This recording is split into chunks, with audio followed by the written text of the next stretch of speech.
Hello friends, welcome back to my YouTube channel. എല്ലാവരും സുഖമായിട്ടിരിക്കുന്നു എന്ന് കരുതുന്നു. നമ്മൾ ഇന്ന് വളരെ സിമ്പിളും എളുപ്പത്തിൽ തയ്യാറാക്കിയെടുക്കാൻ പറ്റുന്നതും എല്ലാവർക്കും ഇഷ്ടമാകുന്ന ഒരു റെസിപ്പിയാണ് തയ്യാറാക്കാൻ പോകുന്നത്, അതായത് ഇഡലി ഉപ്പുമ. അതിനുവേണ്ടി ആദ്യമായി ഞാൻ അതിൻ്റെ ഇൻഗ്രീഡിയൻസ് എന്തൊക്കെയാണെന്ന് പറയാം. 4 ഇഡലി എടുത്തിട്ടുണ്ട്, 2 മുട്ട, ചെറുതായി കട്ട് ചെയ്ത സവാള 1, ഒരു തക്കാളി ചെറുതായി കട്ട് ചെയ്തത്, 3 പച്ചമുളക് ചെറുതായി കട്ട് ചെയ്തത്. ഇത്രയാണ് ഞാൻ ഇൻഗ്രീഡിയൻസ് എടുത്തിട്ടുള്ളത്. ഇനി നമുക്ക് ഇതെങ്ങനെ പ്രിപ്പയർ ചെയ്യുന്നതെന്ന് നോക്കാം. അതിനുവേണ്ടി ഞാനൊരു ചീനച്ചട്ടി അടുപ്പിൽ വെച്ചിട്ടുണ്ട്. അതിലേക്ക് ആവശ്യമായ എണ്ണ ഒഴിച്ചു കൊടുക്കുന്നുണ്ട്. അതോടൊപ്പം തന്നെ എണ്ണ ചൂടായി വരുമ്പോൾ അതിലേക്ക് ഒരു ടീസ്പൂൺ കടുക്, പിന്നെ കുറച്ച് കറിവേപ്പിലയും ചേർത്ത് കൊടുത്ത് ഇത് നന്നായിട്ടൊന്ന് പൊട്ടിച്ചെടുക്കുന്നുണ്ട്. അതിനുശേഷം കട്ട് ചെയ്ത് മാറ്റി വെച്ചിരിക്കുന്ന സവാളയും പച്ചമുളകും തക്കാളിയും കൂടി ഇതിലോട്ട് ഇട്ട് കൊടുത്ത് നന്നായിട്ട് ഇതൊന്ന് വഴറ്റിയെടുക്കാം.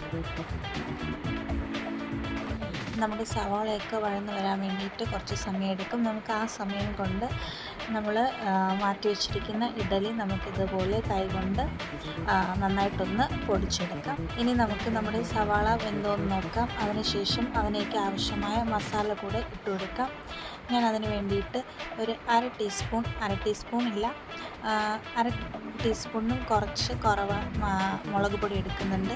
അതോടൊപ്പം തന്നെ അര ടീസ്പൂൺ മഞ്ഞൾപ്പൊടിയും 1 ടീസ്പൂൺ ചിക്കൻ മസാലയും ചേർത്ത് കൊടുത്ത് വീണ്ടും ഒന്ന് നന്നായിട്ടൊന്ന് മിക്സാക്കി എടുക്കുന്നുണ്ട്. അതിനുശേഷം ഇത് നല്ലോണം ഒന്ന് അതിൻ്റെ പച്ചമണമൊക്കെ മാറിയതിന് ശേഷം ഞാനൊരു 2 മുട്ട നേരത്തെ എടുത്തിട്ടുണ്ടായിരുന്നു ഇൻഗ്രീഡിയൻസിൽ. ആ 2 മുട്ടയും ഞാൻ ഗ്ലാസ്സിലേക്ക് ആക്കിയിട്ടുണ്ട്. അതും കൂടെ നമ്മൾ ഈ മസാലയിലോട്ട് ചേർത്ത് കൊടുത്ത് ഇതുമൊന്ന് നന്നായിട്ടൊന്ന് ഡ്രൈ ആക്കി എടുക്കാം.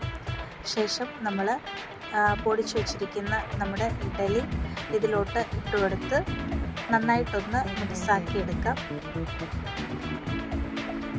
അല്പം ഉപ്പും കൂടെ ചേർത്ത് വീണ്ടും ഇത് നന്നായിട്ടൊന്ന് ഇളക്കി കൊടുക്കാം.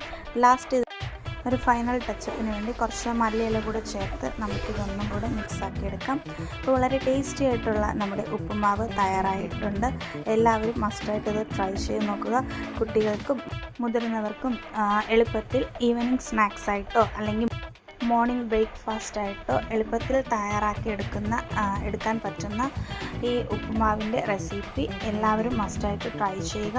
നിങ്ങളുടെ ഫീഡ്ബാക്ക് മറക്കാതെ കമൻറ്റ് ചെയ്യുക. വീഡിയോ എല്ലാവർക്കും ഷെയർ ചെയ്യുക. നമ്മുടെ ചാനൽ സപ്പോർട്ട് ചെയ്യുക, സബ്സ്ക്രൈബ് ചെയ്യുക. അപ്പോൾ അത്രയേ ഉള്ളൂ. ബൈ.